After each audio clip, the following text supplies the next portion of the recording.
Manipulative future fiancé said my adoptive sister wasn't attractive or obedient enough to be in the wedding, so I called off the marriage. Then she tried to destroy our lives but just exposed her own lies and lost everything. They say love makes you blind, but in my case, I think it just made me stupid. My name is Lionel Harper. I'm 38 years old and a robotics professor at Carnegie Mellon. Most people think I'm brilliant, at least when it comes to machines. Emotions? Not so much. Relationships? Even worse. My world has always been neat and logical, lines of code, servo motors, algorithms that make sense. The only messy thing I ever allowed in was my sister, Trent. She's not my sister by blood, but you'd never know it the way we are together. She's 34, wild in the way I'm not, and she's the only person who's stuck by me since our adoption. I don't have parents anymore. Don't have many friends either. But I have her. Or I did. The beginning of the end started at a community robotics workshop I helped sponsor in Shadyside. Trent teaches drama at a local youth center, and she thought it'd be cool to mix art and STEM. That's where she met Celeste. Celeste was 27, wore these sharp-shouldered jackets and thick glasses like she walked straight out of a tech startup pitch deck. She had this way of speaking like everything she said mattered. Trent introduced her to me after one of the sessions. I remember she reached out her hand and said, "You're the Lionel," like I was a celebrity or something. I didn't even blink. I was already done for. Celeste was everything I thought I wanted. Smart, ambitious, asked questions about my work without that glazed look most people give. We started seeing each other a few weeks later. She said she wanted to start her own AI company. I offered to help her set up her business plan. Just simple stuff. She made me feel useful in a way no one had before. Trent was cautious. She smiled, asked questions, but I could tell she was holding back. When I told her I was thinking about proposing, she said, "You sure you know who she is, Lionel?" I laughed it off. I thought she was being overprotective. Celeste proposed we host our engagement party at Trent's favorite community theater. Said it would mean a lot. She gushed about how close she felt to Trent, called her the sister she never had. Trent agreed, kind of reluctantly, but she went all in like she always does for me. The party was beautiful. Music, lights, this slideshow of me and Celeste that Trent helped organize. Everyone clapped when we announced the engagement. But then Celeste turned to Trent and said, "I want you on my side of the bridal party." As my matron of vision, the room got quiet. Trent froze. "You mean instead of being Lionel's best man?" Celeste laughed. "Oh, come on. It's more modern this way. We're sisters now, right?" I didn't get it then. I thought it was creative. Inclusive. I didn't notice Trent's face or the way her hands stiffened around her drink. That was the moment I should have started paying attention. But I didn't. Because Celeste had already started rearranging the pieces. And I was just the first puppet she made dance. A couple weeks after the engagement party, Celeste started calling Trent her rock.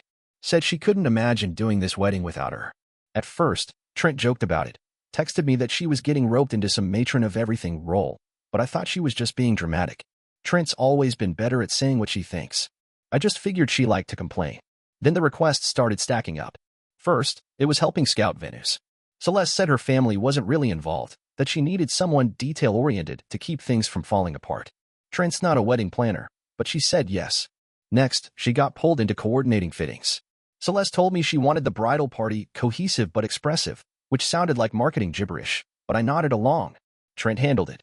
She even skipped one of her student showcases to make a floral appointment. I only found that out because one of her kids emailed me to ask why Miss T wasn't there. The final straw was when Celeste handed Trent a spreadsheet and said, "Can you take care of the performance deposits? We're tight right now, and Lionel said you're amazing with money." Trent didn't say no. She just swallowed hard and told me later, "Your fiancé just volunteered me to pay for half the wedding band." I blinked. Wait, I thought Celeste said her family was covering that. She said a lot of things, Lionel. I wanted to believe it was just a misunderstanding, that maybe Celeste hadn't meant to push so much onto her. But then Trent showed me her bank app. She was down almost $8,000. A chunk of it had gone to pay for the bridesmaids' dresses, which Celeste said shouldn't be a burden for the girls since you're basically family. Trent had tried to talk to me about it more than once. I remember sitting on the couch, watching her twist a T-tag around her finger while she said, "I don't want to be petty, but this doesn't feel right." And I brushed it off. She's just stressed. Weddings are a lot. "Lionel," she said, voice tight, "do you even know how much you spent from her side?" She told me we were splitting it. She told you. Have you seen the numbers? I hadn't. I didn't want to admit that. That night, she left without finishing her tea. The next day, I found out she'd covered the photographer's deposit too. It wasn't just the money, though. It was the way Celeste made it sound like a compliment every time she dumped more on Trent. "You're the only one I can count on. You're practically my co-bride. You have such a strong presence, it intimidates the other girls, but I love it." And every time Trent tried to express discomfort, Celeste played dumb. Oh no, I didn't mean it that way. You must have misheard me. You're being so sensitive lately. One of the bridesmaids, Monica, I think, sent Trent a text late one night. Hey, I saw what Celeste said to you earlier. I wanted to speak up, but I didn't want to make it worse. I'm sorry. That hit Trent harder than anything else. Because it meant other people saw it too. They just chose to stay quiet. And me? I didn't even see it happening. Because I was too busy building a robot that could walk in a straight line, while the person who always kept me standing was being twisted sideways by the woman I thought I loved. The bridal party met at Celeste's favorite cafe in Lawrenceville, one of those bougie places with overpriced tea and white marble tables. Celeste called it a creative session, said she wanted to go over the color story and photo concepts. Trent showed up a little late, hair freshly dyed a deep red that shimmered in the sunlight. Sorry, she said, sliding into the last open seat. Had a matinee dress rehearsal. Monica smiled. That hair color looks amazing. Trent lit up. Thanks. I was feeling overdue for something bold. Celeste barely looked up from her iPad. It's a lot, she said flatly. Kind of clashes with the palette. Trent blinked. What palette? Celeste turned the iPad around. Muted florals, soft neutrals, harmony. Red's not really. Photogenic next to blush and sage. Trent laughed nervously. I can always do a braid or an updo. No big deal. Celeste smiled, that slow, tight kind of smile. Actually, would you mind just going back to your natural color?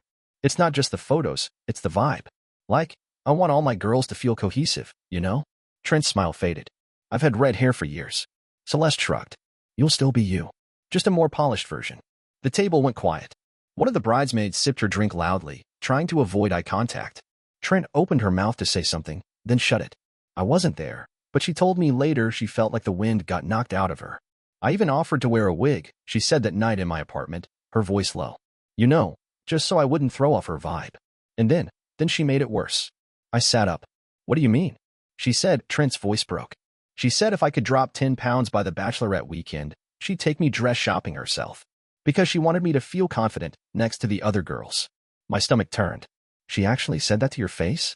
Like she was giving me a gift, Trent snapped. Like I should be grateful she's invested in how I look. I didn't know what to say. Trent had struggled with body image her whole life. She'd worked in theater since she was 16, and she still flinched when people touched her arms unexpectedly. And Celeste had just bulldozed that boundary without a second thought. I tried to hug her. She stood stiff in my arms. She thinks I'm a project, she whispered. Not a person. I wanted to defend Celeste. To say maybe it came out wrong. But I couldn't. Because this wasn't about hair. Or dresses. Or some imaginary wedding aesthetic. It was about control. About shrinking Trent until she didn't take up so much space. And the worst part? I still hadn't done anything to stop it. Trent stopped mentioning the wedding after that. When I brought it up, she'd just nod, or change the subject. I told myself she was just tired, work, rehearsals, all the planning Celeste had thrown at her. But deep down, I knew better. She wasn't tired. She was hurt. And I was letting it happen. A week before the bridal shower, she texted me late at night. Can I ask you something without it turning into a thing? I called her immediately. She didn't pick up, but a few minutes later, she sent another message. I don't want to be in the wedding anymore. I'm sorry. My chest went tight. I stared at the words, trying to make sense of them. I called again. This time she answered. Her voice was quiet. I can't do it anymore, Lionel. I'm tapped out. Emotionally. Financially. And I don't think she likes me. Like, as a person. That hit me harder than anything. Trent, who once threw a drink in a guy's face for insulting my thesis project, sounded like she was apologizing for existing. I feel like I'm the obstacle she's working around, she said. And the more I try to get out of her way, the more she punishes me for not being invisible enough. She told me she'd already backed out quietly, said she had too much going on at the theater to commit to the bridal party. Celeste had replied with a single thumbs-up emoji. That should have been enough. But 2 days later, something unexpected happened. One of the bridesmaids, Monica, sent me an email with no subject line. Just a series of video clips, all taken on someone's phone during dress fittings and planning meetings I hadn't been part of. In each one, Celeste was different. Not smiling. Not sweet. Just sharp, dismissive, cold. In one, she rolled her eyes at Trent as Trent adjusted a bouquet. She's trying so hard to be the cool sister. It's kind of sad, right? In another, she laughed while sipping champagne. She still thinks she's helping. Like she hasn't been dead weight since the engagement party. In the last one, Celeste talking to Monica, thinking no one else was around. Once we're married, I'll finally have him full-time. No more sister distractions. Honestly, the girl's a leech. I'm doing Lionel a favor. I sat there, staring at the screen, my ears ringing. My stomach twisted in this awful, hollow way. Not just from anger, but from guilt. Because she'd been saying it right in front of me the whole time. I just hadn't seen it. I called Trent and asked if she could come over. She sounded wary, but agreed. When she walked in, I didn't say anything. Just handed her my laptop and hit play. She watched in silence. No tears, no gasps, just this dull, resigned look that made me feel sick. When it was over, she pushed the laptop away like it burned. I told you, she whispered. And then she started to cry, not loud sobs, but quiet, brittle ones, like she was trying to keep it contained. I moved to hug her, but she shook her head. I didn't want to be right, she said, wiping her eyes. I wanted to be wrong. I wanted her to love you so much that I was just being paranoid. But she hates me. And you didn't see it? I see it now, I said, my voice shaking. And I'm so sorry. We sat in silence for a while. Later that night, I pulled up every receipt, every invoice.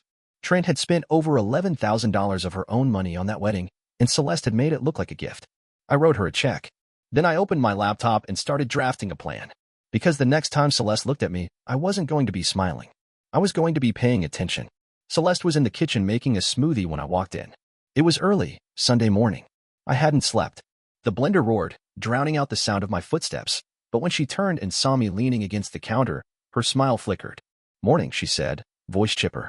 Want some? I added protein this time. I didn't answer. Just pulled out a chair and sat. She stared at me for a second. Everything okay? No, I said. We need to talk. That wiped the smile clean off her face. Okay, she said cautiously, leaning against the sink. About what? I opened my laptop and turned it to face her. Pressed play. The video loaded. Her voice, clear and cutting, filled the quiet kitchen. She still thinks she's helping. Like she hasn't been dead weight since the engagement party. Celeste froze. Her hands dropped to her sides. I let it run for a few more seconds, then paused. Want me to play the rest? Her voice caught. Where did you get that? A bridesmaid, I said. One of the ones you didn't insult, apparently. She blinked rapidly, shifting into damage control. Lionel, that was out of context. You know how planning gets. Things get exaggerated. You called my sister a leech. You said I'd be better off without her. That was a joke, she insisted. People vent. I didn't mean. Stop, I cut in. I know what you meant. And I know what you've been doing. Her mouth opened and closed. I could see her scrambling. You've been gaslighting Trent, I said calmly. You used her for her money, her time, her connections. You pushed her out of her own brother's life. And you lied to me every step of the way. Lionel, she said softly, stepping toward me. This doesn't have to be dramatic. We're just under stress. The wedding is a lot. We can fix this. I shook my head. You said you were splitting costs with me. That was a lie, wasn't it? She hesitated. We talked about what made sense for our budget. How much of the wedding have you paid for? She didn't answer. That's what I thought. I reached into a drawer, pulled out a small audio recorder, and placed it on the table. Pressed record. What are you doing? She asked. Just want everything clear. Her eyes narrowed. You're seriously recording me? I want you to say it plainly. So there's no confusion. Celeste straightened, crossing her arms. Fine. Trent offered to help. I never forced her. You never offered to reimburse her either. She didn't ask. She also didn't volunteer to finance your bachelorette trip, your decor upgrades, or your makeup trial. That was part of her role, Celeste snapped. I treated her like family. I stared at her. Then why'd you treat her like trash? Her jaw clenched. Because she made everything about herself? There it was.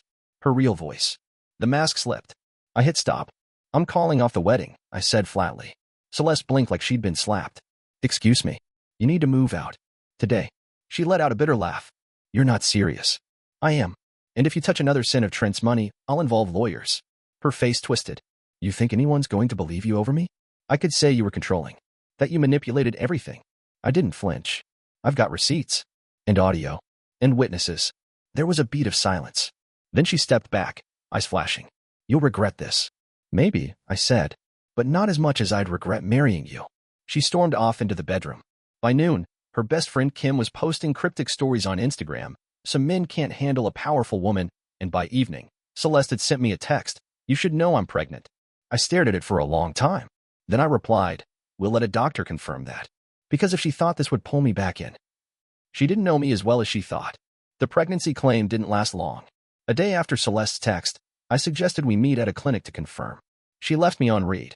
3 days later, her best friend Kim posted, some people fake things for attention.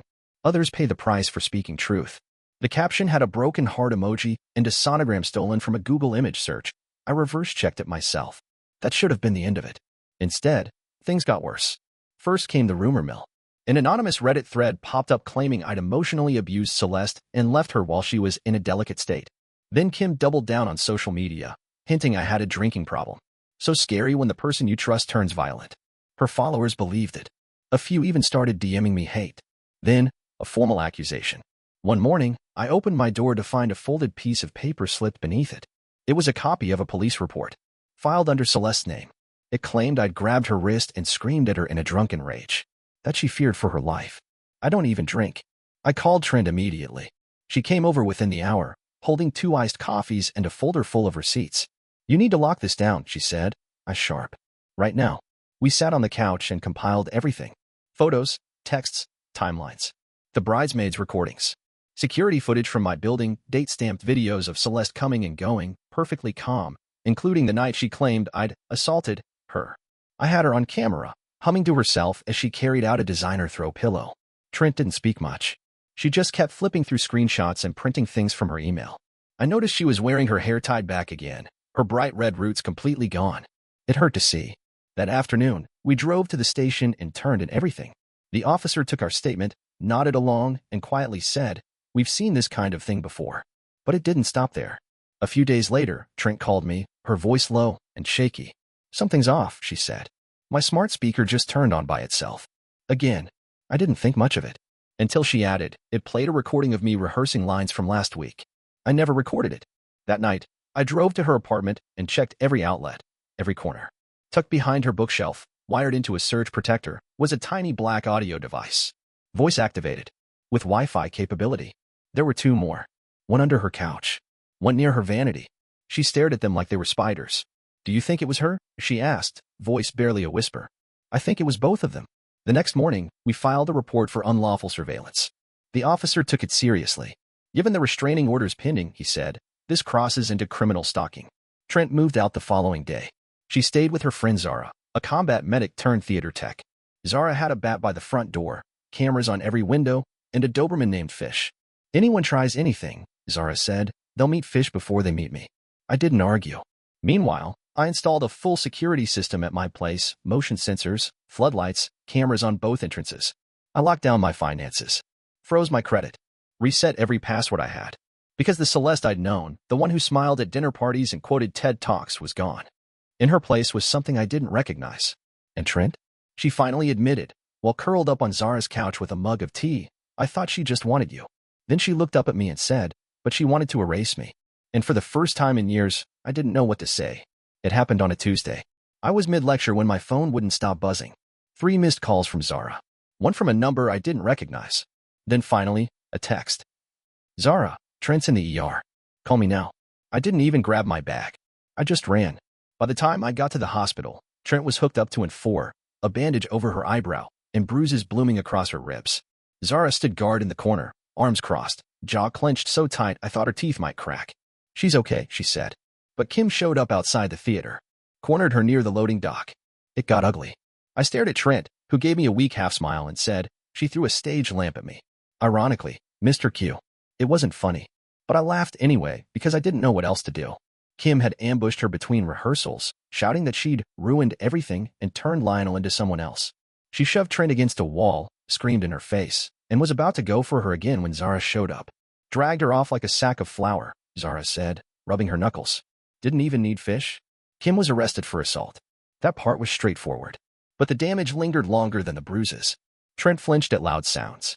Avoided mirrors. Barely touched her food. That night, I stayed with her at Zara's apartment. Fish lay curled at the foot of the couch like a sentinel, tail twitching every time the building creaked. At some point, Trent whispered, "I'm sorry." I looked over, stunned. For what? For not leaving sooner. For not telling you everything. For letting it get this far.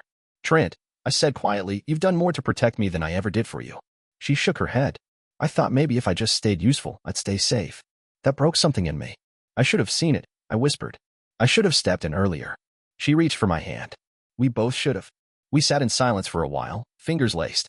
The TV played some soft cooking show neither of us watched. Just background noise for all the things we didn't say. The next day, we went to the precinct together. With our lawyer. The evidence was airtight. The recordings, the surveillance devices, the harassment. We filed formal charges against Celeste. Unlawful surveillance, financial coercion, stalking, and accessory to assault. They added fraud for good measure. Celeste had used my name to attempt a business loan 2 weeks before the wedding. Rejected, thankfully, but enough to land her in serious trouble. She was already gone. By then, Celeste had skipped town. Kim, once out on bail, swore she didn't know where she went. But she did mention something about a cousin in Maine and medical credentials. Turned out, Celeste had tried to check into a private clinic under a fake identity, claiming to be pregnant and fleeing an abusive partner. The staff flagged the inconsistencies. The clinic called the police.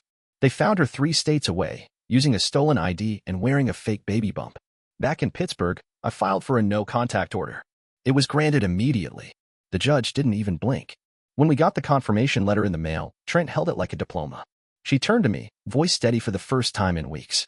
"She's gone," she said. "Really gone." I nodded. "And we're still here." That night, we ordered takeout and sat on the floor of my apartment like we used to in college, back when it was just the 2 of us against the world. Only now, we weren't just surviving. We were rebuilding. Together. 3 weeks passed before Trent smiled without flinching. It was a Tuesday again. Seemed like Tuesdays were always the turning points. We were sitting on the grass behind the Frick Museum, sipping terrible coffee, watching Zara try to teach fish how to roll over. "He's not trainable," Trent said, grinning. "Too much pride. Reminds me of someone," I said. She looked at me, eyes crinkling at the corners. "I'm getting better." And she was. Slowly, steadily. The bruises faded. Her voice came back. She started wearing color again, bright yellows and purples instead of the grays she'd disappeared into during the worst of it. She was teaching full-time again, even picked up a summer directing gig at a youth camp. Her students adored her. Celeste was officially barred from contact. The no-contact order held. No more anonymous texts. No more shadows in the corners of her apartment. No more silence thick with waiting. In that piece, something beautiful grew. Zara and Trent became inseparable. At first, I thought it was just trauma bonding. Zara had pulled her out of literal danger, but it turned into something more solid than that. There were inside jokes. Shared playlists. Long nights spent drinking wine and trashing bad indie movies. One night, after we had dinner at Zara's place, Trent nudged me in the car and said, "You know, she makes me feel safe." Without needing to be saved. It took me a second to realize what she meant. Then I smiled. "Good. You deserve that." She started dating a few weeks later. A guy named Han, a stage actor she'd met doing casting work. He was soft-spoken, kept emergency throat lozenges in his coat, and once stayed up until 3 a.m. building a DIY puppet rig with her for a school performance. Zara helped vet him, she said. Fish gave his blessing. Meanwhile, I was learning to be someone without Celeste in my orbit. I got back into building bots for fun, not for competition, not for grants. Just for the joy of making things move. I took on fewer lectures and started mentoring again. I went to a farmer's market. I smiled at strangers. I remembered who I was before I thought love had to feel like tension. One evening, I surprised Trent with a gift. "What's this?" she asked, opening a small notebook bound in deep navy leather. "Captain's log," I said. "Private. Ours. You write, then I write. No pressure. Just thoughts. Observations. Stuff we don't want to lose." She turned it over in her hands, and for a second, I thought she might cry. Instead, she said, "Okay, Commander. Let's chart this new mission." We started filling it that night. Jokes. Letters. Movie reviews. Sketches of robots and people and dogs that looked suspiciously like fish. The pain hadn't vanished. It still showed up sometimes, especially in the quiet. But we weren't letting it define us anymore. Because now we knew. We were family. Not because of blood, but because we chose each other every single time. The courthouse smelled like old paper and nervous sweat. Trent sat beside me, her hands folded neatly in her lap, one leg bouncing just slightly. She always did that when she was trying to stay calm. Zara sat on her other side, dressed like a biker version of a lawyer, all black blazer and steel-toed boots. Across the room, Celeste sat with her attorney. She looked smaller somehow. Tired. Her once perfect hair hung limp around her face. No smile, no posture. Just a woman cornered by consequences. The charges, stalking, unlawful surveillance, financial fraud, stood firm. Our evidence was solid. The judge took it seriously. Trent didn't speak. She didn't need to. The truth had its own weight. Afterward, we walked out into the sun, blinking like we'd come up from underwater. I thought that would be the end of it, the closing note. But fate had one more twist to throw. We found him sitting on a bench outside the courthouse. Lean, weathered, a bald cap pulled low over his eyes. Our father. Biological, not emotional. A man we hadn't seen in over 20 years. He disappeared when I was 14 and Trent was 9, first in short absences, then for good. No calls. No visits. Just stories told in past tense. He stood up slowly as we approached. "You've grown," he said, as if this was normal. As if this were coffee talk and not a ghost rising from asphalt. Trent stiffened. I didn't move. I heard about everything, he said, stuffing his hands in his jacket. Figured it was time. Time for what? I asked. He shrugged. Time to be family again. That's when I saw it, the manila envelope in his hand. Legal papers. A notice from an estate. Our grandfather, his father, had passed. There was money. Of course there was. That's why you're here, Trent said flatly. Because someone died and you think we're your golden ticket. He didn't deny it. Just smiled weakly, like we'd caught him cheating on a test, and he was hoping we'd let it slide. I wanted to talk, he said. Maybe fix things. You can't fix what you never built, I said. He looked at me for a long moment, then at Trent. Well, let me know if you change your minds. He left. We didn't watch him go. That night, we had Easter dinner at Zara's place. The table was packed, me, Trent, Zara, Han, a few of Trent's theater students who didn't have anywhere to go. Fish lay under the table, snoring softly. We passed plates, told stories, laughed too hard over dumb things. Trent wore a yellow sundress. I wore a button-up that didn't match my socks. No one cared. There was no performance. No manipulation. No audience to impress. Just warmth. Just real. Later, Trent leaned over and whispered, we chose the right family. I nodded, lifting my glass. To surviving the storm. She clinked hers against mine. To building something better.